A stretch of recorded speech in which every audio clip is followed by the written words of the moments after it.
Здравствуйте, это новости Татарстана. В студии Лина Зинатульна. И вот о чем сегодня расскажем. Крымская весна в Татарстане. Праздник, который олицетворяет встречу близких родственников. Как в республике отметили воссоединение Крыма с Россией, расскажет Дмитрий Аренин. Все пути привели в Казань. Неважно, где родился, в Татарстане пригодился. В Татарстане завершился всероссийский сход татарских предпринимателей. О его итогах Рамиль Шайдуллин. Восстановят общими усилиями. Это же наша история, мы должны о ней помнить. Это посыл для тех, кто сегодня строит мечеть. В селе Маскара Кукмурского района дали старт реставрационным работам уникального памятника «Первая соборная мечеть». Подробнее расскажет Вероника Гайнудинова.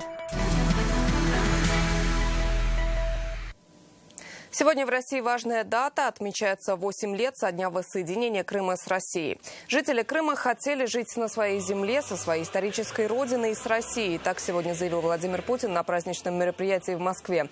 В нем приняли участие более 200 тысяч человек. В своем выступлении глава государства отметил, за эти 8 лет наша страна сделала немало, чтобы поднять Крым и Севастополь. Здесь появилось новое газо- и водоснабжение, обновилась дорожная сеть, появились новые мосты и не только. Но все это время, отметил Владимир Путин, от действий украинских властей продолжал страдать Донбасс. 8-летнюю блокаду и постоянные обстрелы президент назвал геноцидом. Его прекращение является главной целью российской специальной военной операции на Украине. И здесь, вы знаете, мне приходят в голову слова из Священного Писания. Нет больше любви, как если бы кто-то отдал душу свою за друзей своих.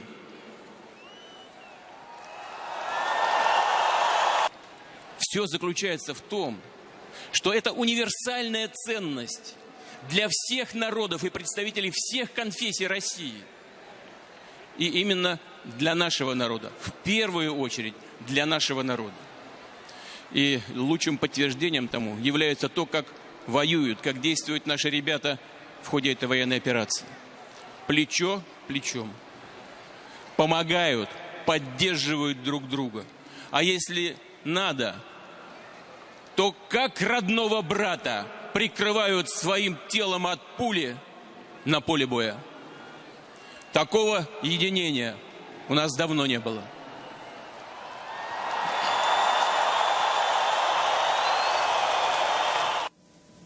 Годовщину возвращения Крыма в состав России отмечали сегодня по всей стране, в том числе и Татарстане. Повсеместно прошли праздничные митинги и другие акции. В Казани тысячи человек собрались в Парке Победы. В этом году Крымская весна прошла под девизом «Россия, Крым, Донбасс». Она призвана поддержать вооруженные силы России на Украине. Что говорят татарстанцы о сегодняшнем празднике и его символизме, Дмитрий Аренин. И в сердце нашем Крымская весна, как символ возрождения Россия! Патриотические стихи, песни, флаги. Отметить 8-ю годовщину Крымской весны в Парк Победы пришли тысячи человек. Это и общественники, волонтеры, ветераны боевых действий. Сегодня наша с вами встреча в Парке Победы Республики Татарстан доказывает, что мы поддерживаем наших воинов, которые сегодня отстаивают самые гуманные идеалы. Наших воинов, которые сегодня противостоят фашизму, о котором, казалось бы, весь мир уже забыл. Сегодня, вопреки информационной войне, блокаде, санкциям, Россия сильная держава. И мы все вместе сегодня единением доказываем это. Сегодня Крым уверенно смотрит в будущее, уверенно развивается. Это было исторически абсолютно правильное, выверенное решение. Сегодня, безусловно, наша страна находится в непростых условиях. Мы давно уже все поняли, что никто и никогда не будет любить сильную, суверенную Россию. Наша задача сегодня – сплотиться всем вместе вокруг нашего национального лидера, твердо выдержать все те трудности, которые имеются на сегодняшний день, и мы должны быть абсолютно уверены, Правда на нашей стороне, а значит и на нашей стороне будет победа. Девиз крымской весны этого года – «Россия, Крым, Донбасс». Татарстанцы пришли поддержать вооруженные силы России, ведущие сейчас специальную военную операцию на Украине. У многих на груди значки с буквой «Z», символом спецоперации. Крым вернулся в родную гавань. И это, я думаю, не было человека, который бы не разделял этой радости. Поэтому и нынешняя годовщина встречи, да, мы ее отмечаем в сложное, трудное время. Мы понимаем, что все, что сегодня приходится преодолевать, это все-таки со святой целью сохранения себя, сохранения своей страны. Все рады этому замечательному празднику.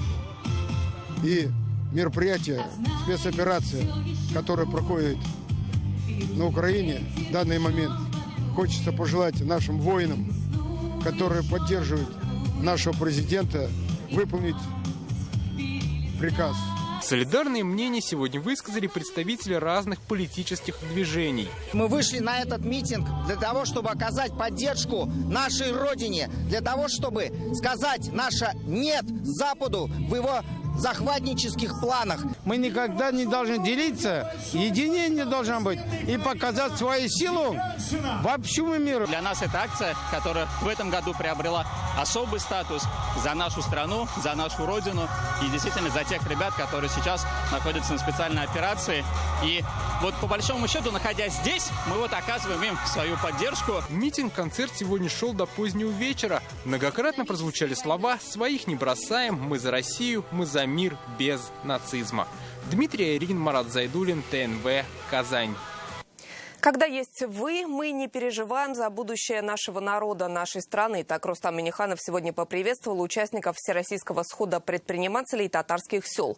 На 3 дня в Казань приехали 530 делегатов из 41 региона страны, чтобы изучить опыт Татарстана. На пленарной части они делились секретами своего успеха, а также планами развития в условиях санкций. Сейчас как никогда важно найти точки соприкосновения и сотрудничать с соседями. Негласным девизом схода стала простая, но емкая фраза «Неважно, где родился, в Татарстане пригодился». Рамиль Шайдуллин подробнее. Это музыка, которая объединяет всех делегатов схода. Сегодня в Казани больше 500 успешных предпринимателей татар, почти со всех регионов страны. Раз в год они собираются в Казани, чтобы обменяться опытом и укрепить контакты. Здесь же представляют и свои новые разработки. Пример – казанские предприниматели. Они создали не только напиток, но и уникальную упаковку для него, которую показали президенту Татарстана. Каждый год он лично принимает участие в сходах. Он закручивается, и сироп, получается, попадает в воду, и готовый напиток виноградный. То есть мы запатентовали, сделали. Вот продолжатели древнего татарского ремесла. Они шьют папахи из овчины. Говорят, год от года желающих купить становится больше. Видим много людей, которые приходят именно в наших шапках. Нам это особо приятно. Поэтому мы стараемся уже за свою работу много не берем денег. Вот так мы только так думаем, будем в дальнейшем работать. Как и в прошлые годы, на финальном дне схода татарские предприниматели показывают все то, чем же они занимаются в жизни. Кто-то шьет, кто-то вяжет, а кто-то производит такие продукты, которые мало кто делает в мире. Предприниматели из Чувашии уже много лет успешно производят татарский деликатес – колбасу козылык. Когда ввели санкции, в 2 раза подорожали специи и оболочки. Но он не сдался и уже нашел новых поставщиков. Наоборот, хотим ассортимент увеличить, и оборудование новое хотим купить. Что еще делать, чтобы перестать зависеть от внешних условий, сегодня обсуждали на пленарной части съезда. Замана biraz буталшыграк вакыты, жеңел вакытлар түгел.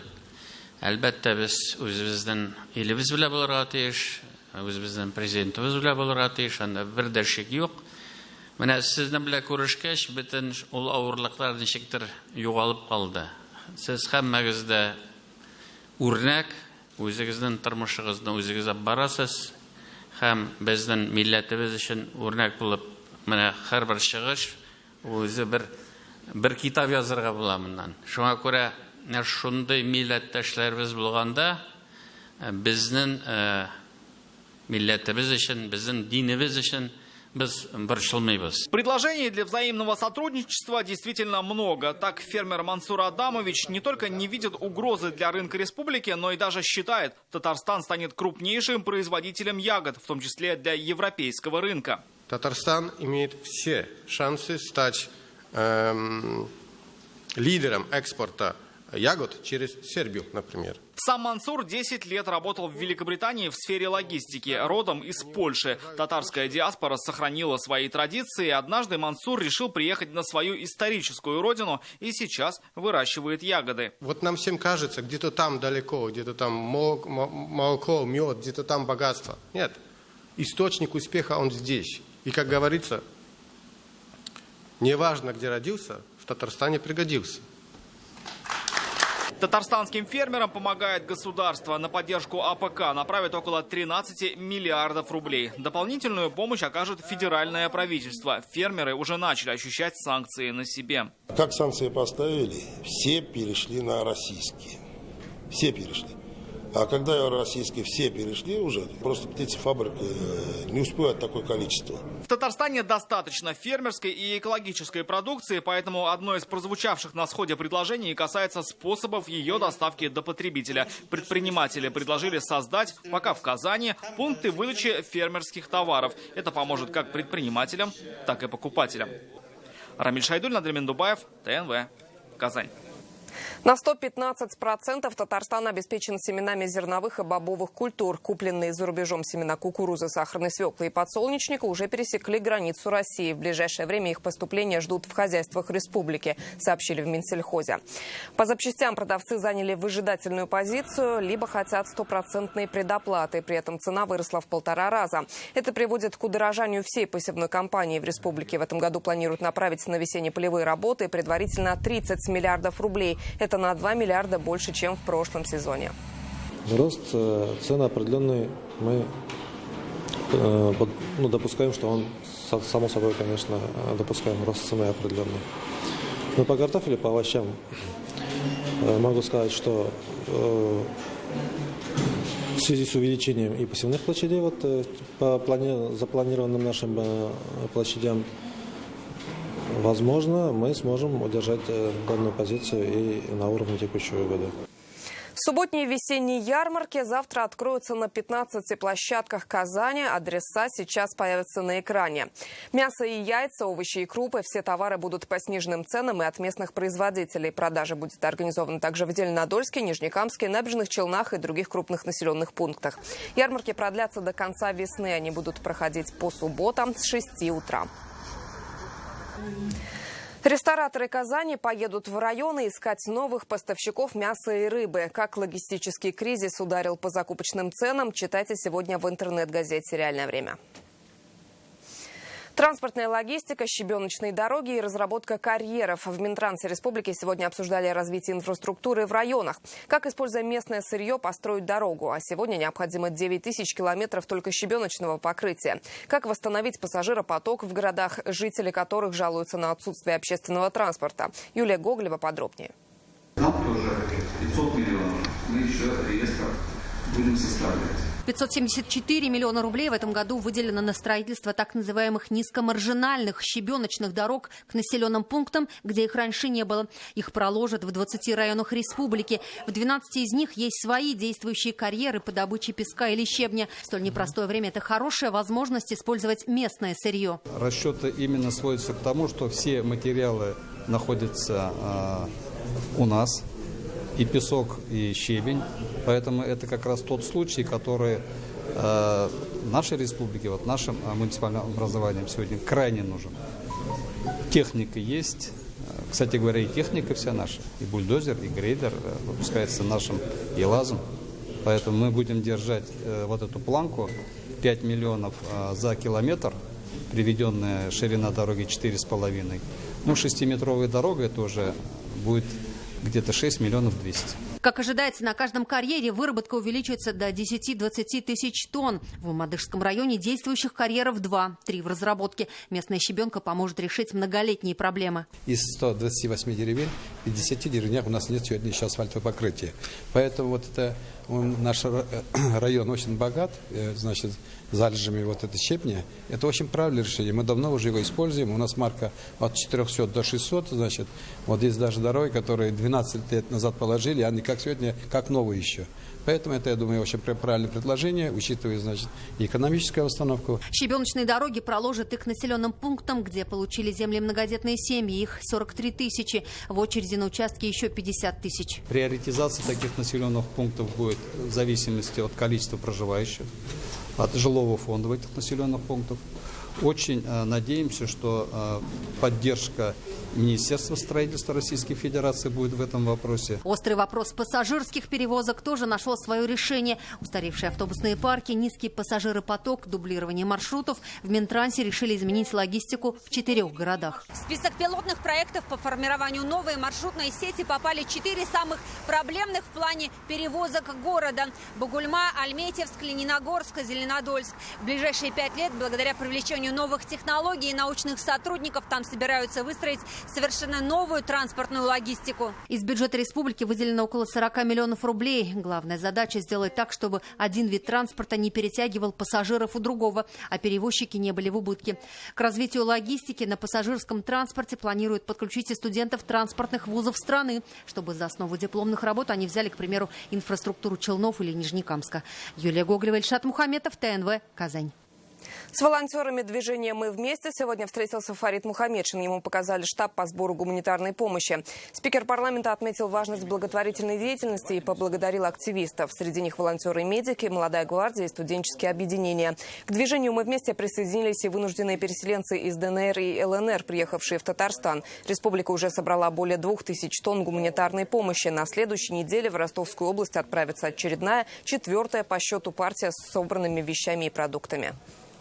Наше движение «Мы вместе», она объединила нас в этом порыве наших чувств и желаний в такой трудной ситуации помочь людям, которые еще находятся в зоне, значит, конфликта в Донецке, Луганске, да и в Украине, и тех, кто вынужден был покинуть свои родные места и приехать в Татарстан.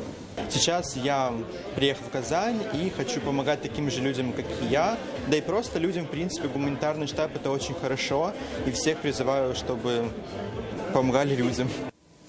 Кому нужна информационная атака на Россию, кто в ней побеждает и как противостоять киберугрозам? Ответы на эти вопросы сегодня искали на заседании экспертного клуба «Волга». На площадке Национальной библиотеки встретились политологи, общественники, руководители министерств и ведомств. Выступили и федеральные эксперты Андрей Безруков и Игорь Минтусов.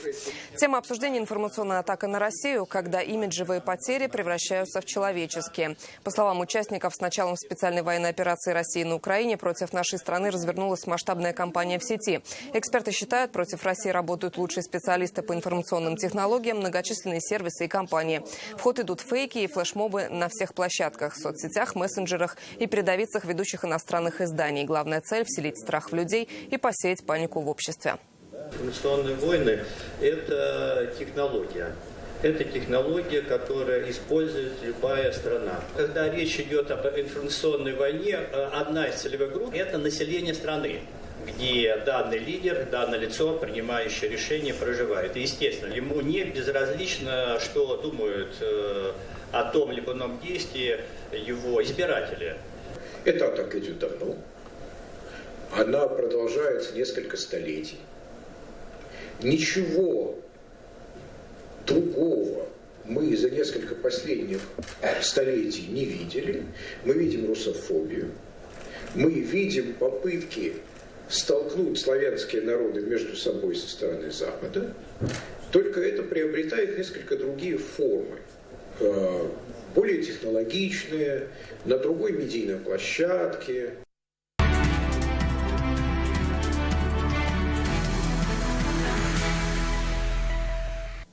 В Татарстане пока не планируют отменять масочный режим и разрешать общепиту работать ночью. Для этого необходимо внесение изменений в федеральные документы. Об этом сегодня заявили в Роспотребнадзоре республики. Заболеваемость ковидом в Татарстане за последнюю неделю снизилась более чем в 2 раза. Почти у всех штамм омикрон. У большинства пациентов симптомы, как при обычной простуде. Идет снижение заболеваемости гриппом и ОРВИ. За прошедшую неделю мы ниже эпидемического порога на 60%.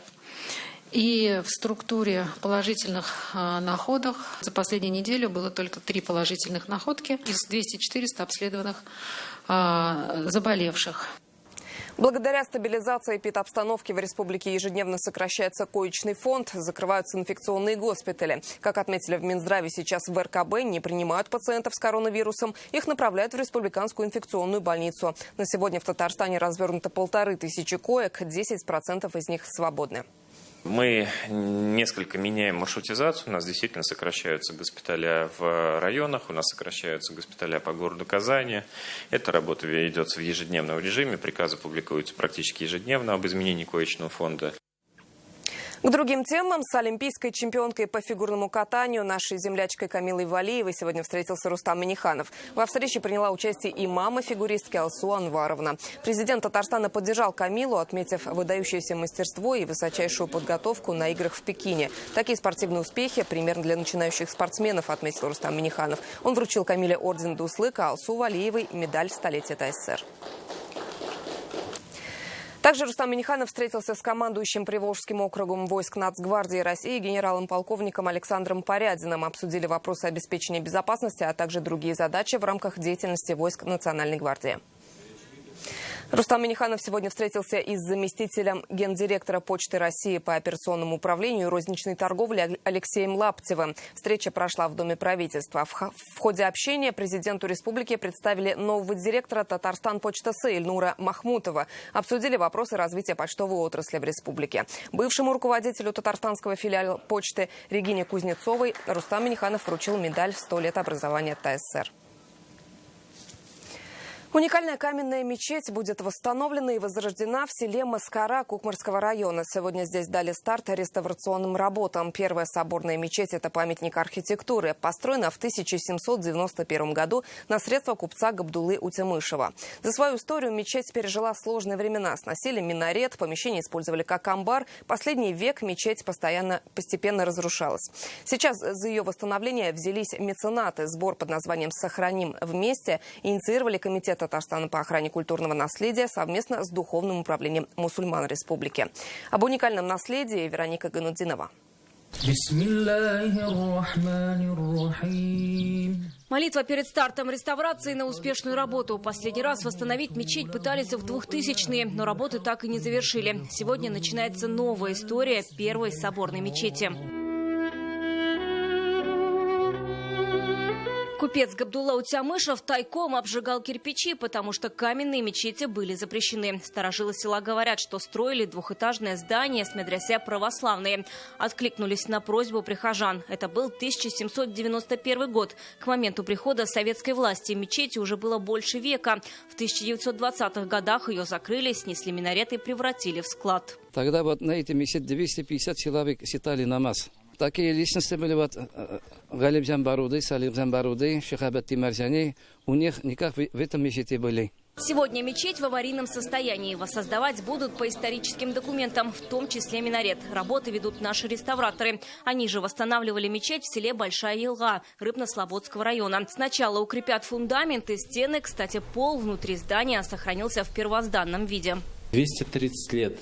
Объекты культурного наследия – это не просто цифры, это целая вековая история. И сегодня, как никогда, актуально, важно возродить. Этот год мы посвятим общестроительным работам. Уже следующий год, 23-й год, мы, дай бог, будем заниматься уже непосредственно реставрацией. Восстанавливать будут на средства благотворителей. По словам реставраторов, нужно не менее 100 миллионов рублей. Четверть этой суммы меценаты уже перечислили на счет Мухтасибата Кукмарского района. Это же наша история, мы должны о ней помнить. Это посыл для тех, кто сегодня строит мечети, что и их мечети будут стоять, что появится поколение, что тоже будут их восстанавливать, Аллах верса. Восстановление очень ждут и сельчане. Говорят, туристы интересуются мечетью и приезжают к ним, чтобы увидеть именно памятник истории. Реконструкция нужна, чтобы наши дети, внуки, внучки знали про эту историю. Территорию хотят расширить. Рядом появится дом омовения. Кроме этого, все вокруг еще и благоустроят. Работы планируют завершить за 2 года. Вероника Гайнудинова, Рамзель Гарипов, ТНВ, Кукмарский район. В Казанском дворце единоборств сегодня стартовал самый масштабный турнир по национальной борьбе «Кыряш» памяти героя-поэта Мусы Джалиля. На церемонии открытия зрителям и участникам представили театрализованное шоу о его подвигах. 59-й чемпионат на призы газеты «Ватаном Татарстан» собрал сильнейших спортсменов. 400 борцов из 45 районов республики начали борьбу за главный титул. Победители помимо денежных призов получат звание мастеров спорта по борьбе «Кыряш». Сегодня на турнире предварительные схватки. Имена чемпионов и призеров в каждой весовой категории узнаем завтра. Когда турнир памяти нашего героя-поэта только появился, он сразу стал считаться престижным состязанием, в полной мере раскрывающим потенциал борцов. Эта традиция продолжается и сегодня. Уже 59 лет. В следующем будем проводить юбилейный турнир. Мы знаем, что каждый выигранный кубок победители хранят как особую реликвию. Здесь чувствуется дух, рух, как будто герой-поэт Муса Джалиль, он направляет нам на этот путь. И очень чувствуется мощь борцов. Здесь идет интрига, чтобы стать чемпионом. Все очень желают и очень сильно готовятся. Сегодня в бассейне «Оргсинтез» стартовал финал 4 чемпионата России по водному полу. Казанский «Синтез» одержал победу над «Балтикой» из Санкт-Петербурга со счетом 16-5 и завоевал путевку на золотой матч чемпионата страны. Завтра в финале наши ребята встретятся с командой «Спартак» Волгоград. Они сегодня в первом полуфинале обыграли Астраханское «Динамо». Это противостояние было всегда самым интересным, ну, не считая там промежуток, когда был штурм 2002. А так будет, так скажем, эпичная битва, как всегда. Мы уже какой год с ними играем, в общем-то, за первое место. Во время матча был организован сбор пластика для вторичной переработки. Болельщики бросали в контейнер бутылки. Так спортивный клуб «Синтез» и компания «Сибур» вовлекают людей в поддержание экологической среды. Собранный пластик получит новую жизнь в других вещах. Она была реализована уже много где, и на футбольных матчах «Чистый стадион», и на единой лиге ВТБ. В дальнейшем эти бутылки будут перерабатываться, и из них, в общем-то, можно много чего сделать, вещи, мячи. На этом пока все. Всего доброго и до встречи в следующих выпусках новостей.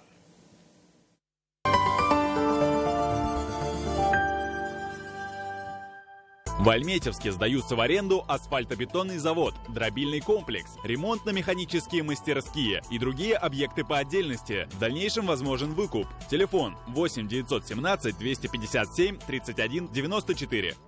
Трехкомнатная с субсидией от застройщика. По семейной ипотеке 0,1% на весь срок. Акбарсдом.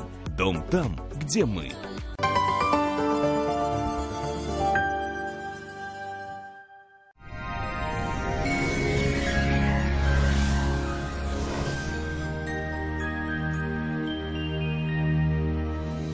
Здравствуйте! Все увереннее чувствует себя март. И несмотря на наличие снега и минусовых температур, в воздухе четко ощущается дыхание весны. По данным сервиса Яндекс.Погода, в субботу в Бугульме, Бавлах, Азнакаево будет малооблачно и преимущественно без осадков. Лишь местами небольшой снег и -1 на термометрах. В Нижнекамске, Набережных Челнах, Елабуге преимущественно без осадков, пока -1 и скользкие дороги, особенно под утро. Будьте внимательны и осторожны. В Агрызе, Менделеевске, Актаныше малооблачная погода. Осадки не ожидаются, на термометрах 0. Весна, наконец, стала более активной. Температура все выше, солнце светит ярче, а птицы поют все громче. В Арске, в Кукмаре, Балтаси малооблачно и без осадков. Здесь тоже теплее, чем накануне, днем до 1 градуса выше 0. В Болгре, Дрожжаном, Буинске временами небольшой снег. Температура существенно не изменится. Ночью по-прежнему крепкий мороз, а днем до 1 тепла. В Альметьевске, Чистополе, Мамадыше антициклон продолжает дарить сухую погоду. В этих районах температура тоже растет. В воскресенье вновь ожидаем облака, а температура уверенно перейдет в плюс. Федеральная сеть медицинских центров «Доктор Ост». Лечение самых сложных заболеваний позвоночника и суставов без боли и хирургического вмешательства. За 12 лет в 10 городах России врачами клиники отменено более 70 тысяч операций. У меня артроз. Протез, хоть и дорогой, не приживался. Так я попала в «Доктор Ост». Даже при тяжелых формах ортоза сустав еще можно сохранить с помощью инъекции нового поколения. Жаль, поздно попала в доктор Рост. Были бы оба сустава целы. Укрепить иммунитет и восстановить силы поможет санчи. Благодаря свойству гармонизировать кровообращение, санчи благотворно влияет на работу всего организма. Дает энергию, нормализует сон, способствует устранению головных болей и хронической усталости, улучшает самочувствие. Польза санчи проверена веками. Недаром его называют сокровищем китайской медицины. 20 и 21 марта в аптеках Фармленд скидка на санчи 20%. О погоде в столице. В Казани будет малооблачно, возможен небольшой снег. Ночью -8, а днем около нуля.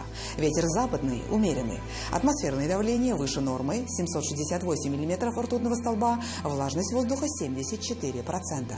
Магнитное поле Земли спокойное. О погоде все. В студии была Лейла Латыпова. Хорошего настроения и до свидания.